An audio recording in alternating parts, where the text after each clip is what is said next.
Hi, welcome to Eat This, Lose That program, and today we have a special guest. He is Dr. Ananthakrishnan. He is an orthopedic surgeon by profession. He is currently retired and he does do a lot of teaching. So we now have the privilege of having him on board with us, and he is going to educate us, take us through a journey of orthopedics. For the next few weeks, we're going to do more of these videos with him.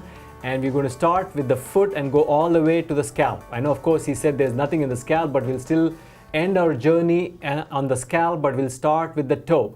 And we'll go through each segment and we're going to investigate, we're going to ask questions, we're going to ponder about it, we're going to discuss, we're going to talk about wellness, what needs to be done, what should be avoided, and how to take care of the joints, how to protect the bones, how to improve your posture, how to protect yourself from developing osteopenia, osteoporosis, and prevent stress fractures. The whole concept of this is going to be a purely educational.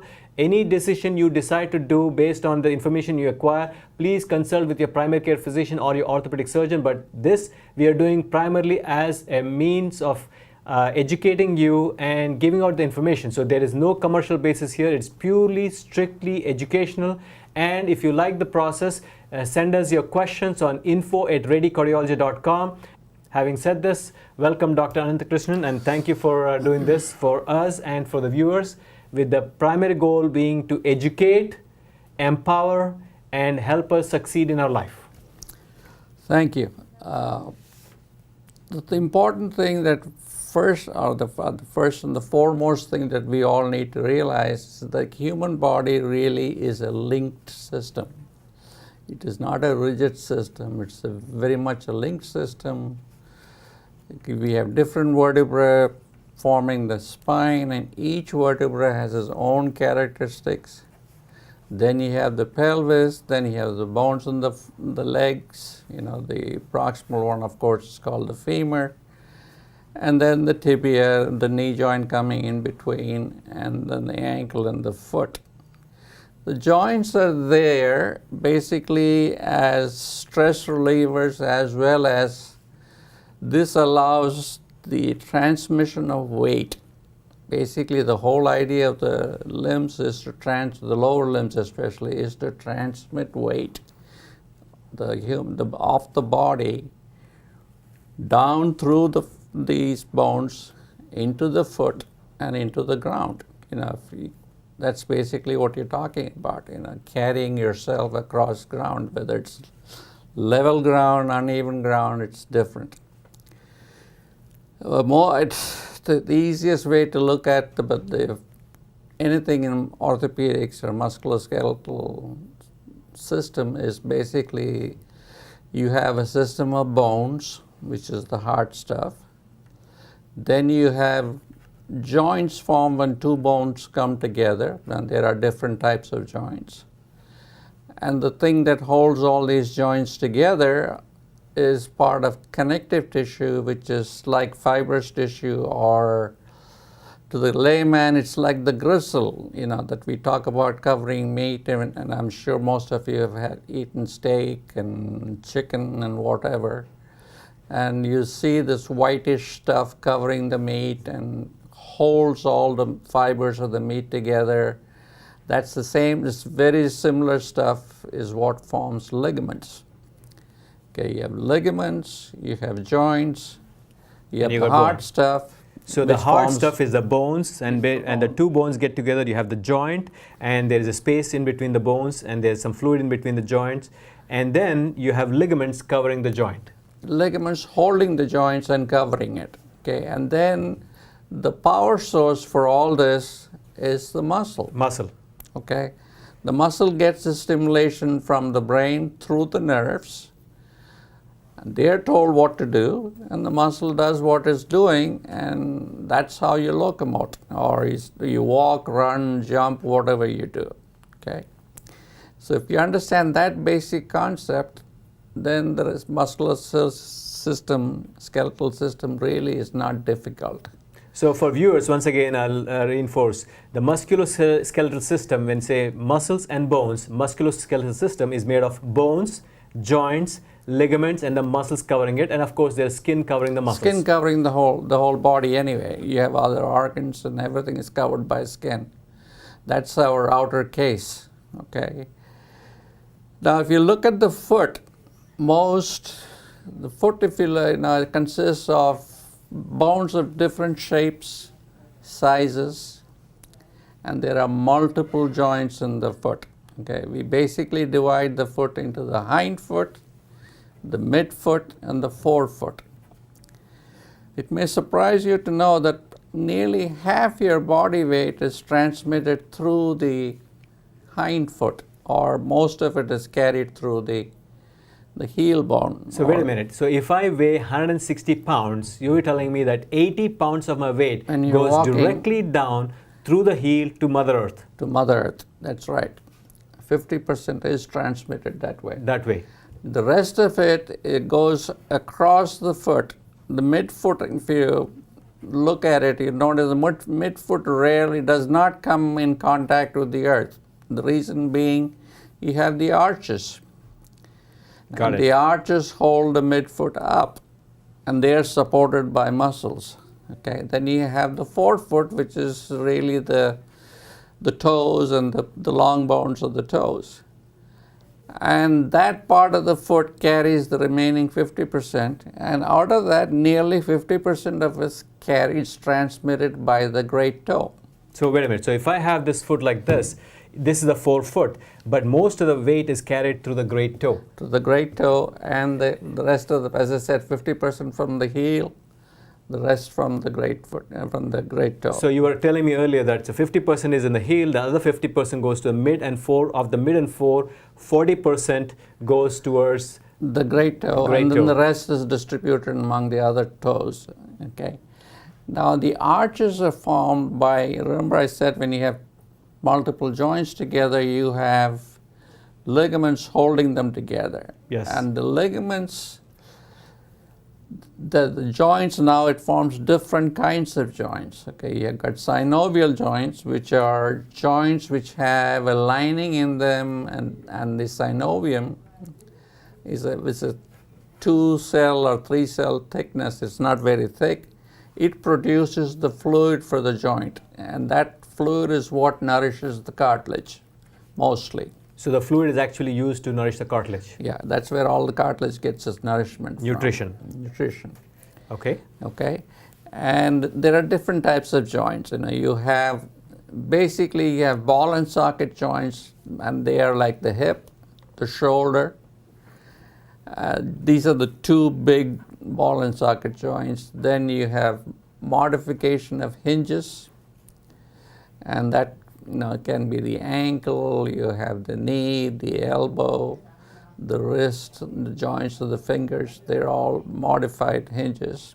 Hinges. We won't go into the terminology, yes. Technical detail and the real terminology further. They all have their specific terminology, but as laymen, that's all that you really need to know. You don't need to know more about it. Exactly what that joint does or what it's doing, but that's basically it. So coming back to this, so if you tell me that most of the weight is going through the heel and the toe, my focus should be to do everything I can to protect the toe and the heel. See, no, it's not just protection, just the big toe and the heel. You have to protect the whole foot. Okay. Because the reason is, remember I said you have those arches, and the arches are supported by muscles. Muscles and ligaments. And the ligaments are formed the arches, and the ligaments are held up by the muscles. Okay, so when you're talking of protection of the foot, you have to protect the whole foot. Okay, the foot has a fairly decent muscle nerve supply, so it is pretty sensitive. Okay, the skin in the foot is very different from the rest of the body. How is that? The skin in the foot is highly keratinized, which means a lot of keratin, which is the dead skin. That is really not dead. Well, you could say it's dead skin, but it's really layers of keratin, which is, that part of it is dead. For example, the heel is very highly specialized. You have a lot of keratin, and then you have these septa, which is again fibrous tissue going up and down attached to the heel bone with fat in between. And that's a very nice, that is, the reason for that is when we walk, it acts like a cushion. The fat, it's like if you were tape some sponge, and if you were to push the sponge, what happens? This thing expands, right? Right. Same mechanism in the foot. When you put our weight down, your heel collapses a little bit, okay? And it's this fat And the keratin. and the keratin that bulge a little bit to the sides. That's how the weight's transmitted. And that way you don't damage or hurt the heel. Got it. Okay? So that's one thing. Now, when it comes to protection of the foot, you have to protect the whole foot. Okay, if you go back, if you believe in evolution and you went back, Lucy probably, if she was the first person to get on 2 feet. 2 feet. From the trees when she came down and started walking on 2 feet, Lucy probably didn't have a lot of keratin on her feet. Oh, so okay. she probably sustained a lot of injuries to the foot because he was walking on, rough terrain. And no padding. Padding was not as much, and plus you had thorns and all these irregular and the arches things. probably were not developed. Arches were developing. That's part of the evolution. It was developing, and that's one of the things. Now from Lucy, we've actually gone full circle, and we've actually done more damage now. Now, how did we end up causing more damage?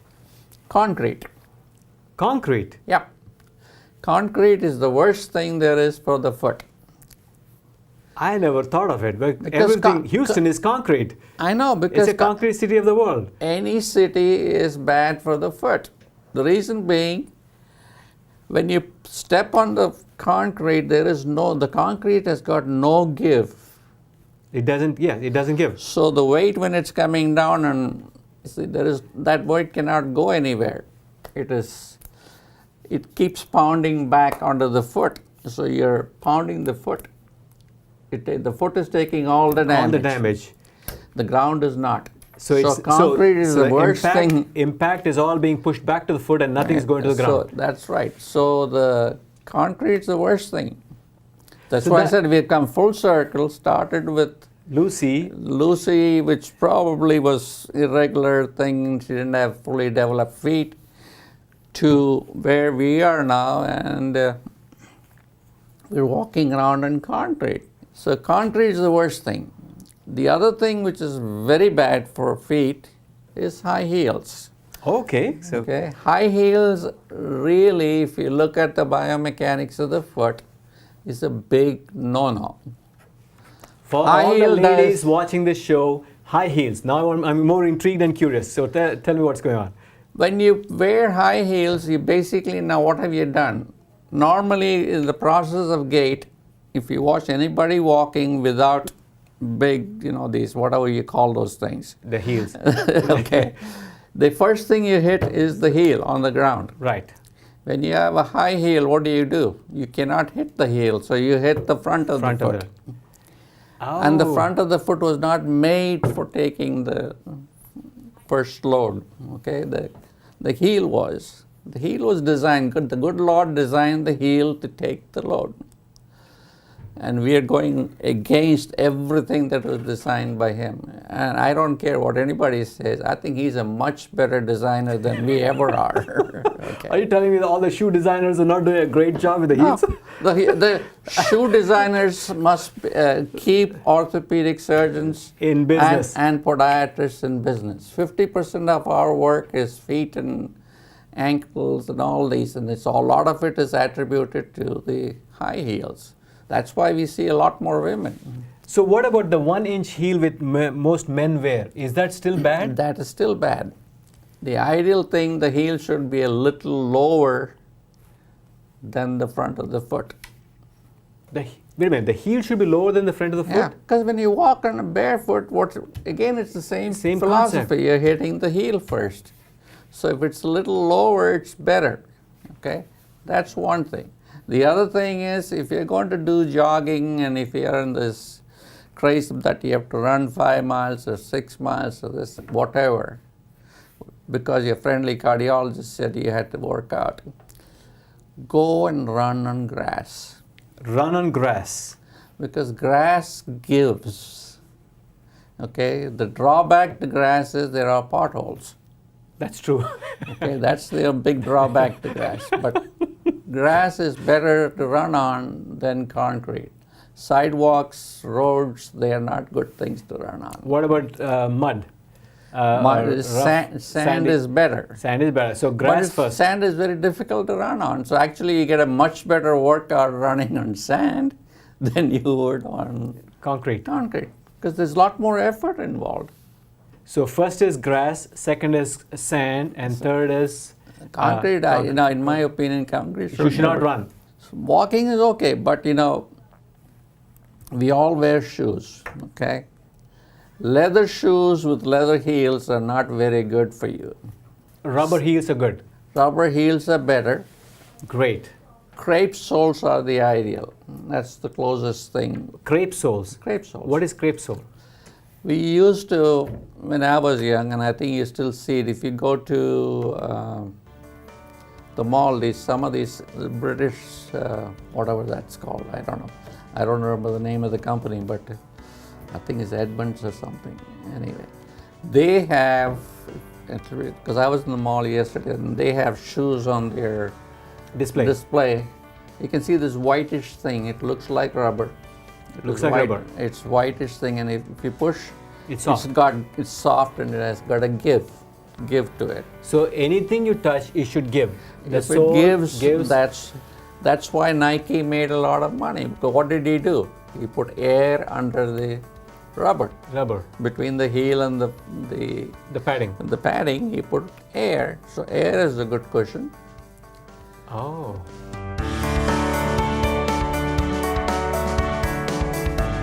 Thank you for joining us on this Eat This, Lose That video newsletter. I hope you enjoyed it. I certainly did doing this.